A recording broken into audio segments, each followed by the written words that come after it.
Hello and welcome back to the channel. Today we're diving into a moment that had an entire nation cringing. A performance so universally panned, it's already being called legendary for all the wrong reasons. We're talking about the rendition of the South African national anthem, Nkosi Sikelel, iAfrika. Before the Springboks' recent clash with Italy in Turin, the Boks may have walked away with a dominant victory on the field. But before the first whistle even blew, South African fans felt they had already suffered a massive loss. Let's set the scene. It's a classic autumn international rugby match. The atmosphere is electric. The teams line up, ready for battle. As is tradition, the national anthems begin. First up, the visiting team, South Africa. An Italian opera singer steps up to the microphone. What followed was, well, let's just say it wasn't what anyone was expecting. The performance was immediately and brutally slammed by South African fans watching around the world.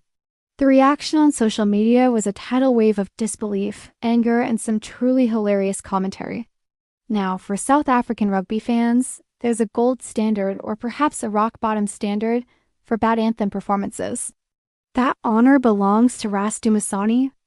Back in 2009, before a match against France, the reggae singer delivered a version of the anthem so off-key, so hilariously mangled, that it became an infamous part of Springbok folklore.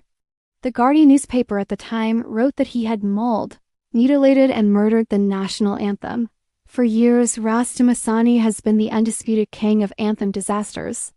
But after the performance in Turin, many believe a new contender has entered the ring. The online world exploded. One user on X quipped, "That was the worst rendition of the South African national anthem I've heard since Ras Dumisani." An angry from Orana could have done a better job. Another user was more direct. "Ras Dumisani has been dethroned as the worst ever anthem singer." The sentiment was clear. This was a historic failure.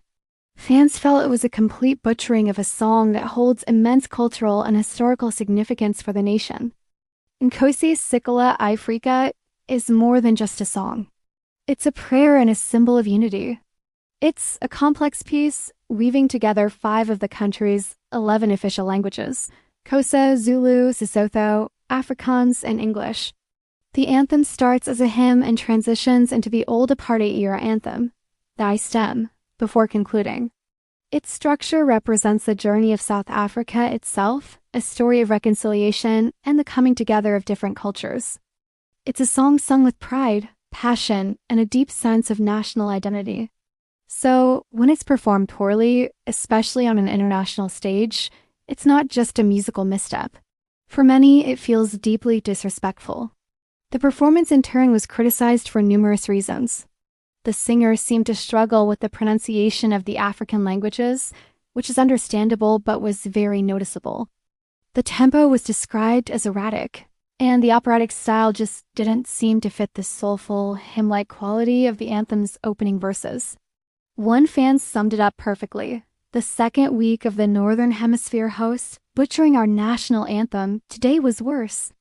They could have just played the instrument without a vocalist. It seemed to be a case of a talented singer being completely miscast for the song she was asked to perform. The frustration was amplified by the fact that this wasn't an isolated incident. South African fans have often complained about how their anthem is handled during overseas tours. This has led to calls for a more proactive approach from the South African Rugby Union, or SARU. A popular suggestion emerged on social media: why not have a dedicated anthem singer travel with the team? One user, Matt Moore, wrote, "With all the Springbok commercial success, can SARU please provide a dedicated anthem singer? All the brands that rush to bankroll Mama Joy's campaign can really help ensure our anthem doesn't get butchered again and again. This idea has a lot of merit. Think about it. The Springboks are a global brand. They are the reigning world champions. They represent a nation with a powerful and unique story. Ensuring their anthem is performed correctly and with respect seems like a small but incredibly important detail. It's about controlling your own narrative and presenting your national identity with the dignity it deserves. Other teams and sports have done similar things. It avoids the lottery of relying on local performers who may not be familiar with the nuances of a foreign anthem. The contrast with the Italian anthem on the day only added salt to the wound. As one fan pointed out with a touch of humor, so the Italians get Pavarotti to sing their anthem and we get whatever that was. While it wasn't literally Pavarotti, the point stands. Hosts tend to ensure their own anthem is delivered with perfection, and it highlights the perceived lack of care taken with the visitors' anthem. Supersport presenter Brandon Portnoy didn't mince words, simply stating, "Damn, my ears hurt after listening to the South African anthem in Turin." Another fan took it even further. "Good Lord, this lady just butchered the South African anthem." Took it out back and shot it dead. This whole episode, while cringeworthy, opens up a fascinating conversation about national identity, respect in international sport, and the power of a national anthem. A national anthem is a country's sonic flag. It's a 3-minute distillation of history, culture, and pride. For a team playing thousands of miles from home, hearing their anthem sung correctly can be a powerful grounding moment. It connects the players and the traveling fans to their roots and reminds them of what they represent. When that moment is fumbled, it can feel jarring and deflating before the game has even started. Perhaps this incident will be the catalyst for change. Maybe SARU will explore the idea of a traveling singer or at least work more closely with host unions to ensure performers are properly prepared. They could provide phonetic guides, recordings, and background on the anthem's significance. It is a small logistical step that can make a huge difference in how the nation is represented abroad. Interestingly, despite the anthem disaster and an early red card for Lock Franco Mostert, the Springboks seemed to channel any frustration into their performance on the pitch. They delivered a crushing defeat to Italy, proving their resilience. But the pre-match conversation completely overshadowed the post-match analysis for many fans. The game will be remembered, but the anthem will be infamous. It has now been immortalized in the annals of rugby blunders, right alongside Ras Dumisani. The debate will rage on who was worse. It's a tough call, and frankly, a competition nobody wants to win.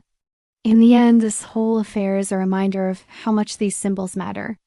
It's not just about getting the words and notes right. It's about respect. It's about understanding that for the players on the field and the millions watching at home, the anthem is a sacred piece of their homeland. And it deserves to be treated as such. Let's hope that the next time the Springboks line up on foreign soil, the sound that greets them is one of pride, not pain. What do you think? Was this the worst anthem rendition ever? Do you think the Springboks should have a dedicated traveling singer? Let me know your thoughts down in the comments below. It's a fascinating debate, and I'd love to hear what you have to say. Thanks so much for watching. If you enjoyed this video and want more content on the culture and stories surrounding rugby, don't forget to hit that like button and subscribe to the channel. It really helps us out. We'll see you in the next one.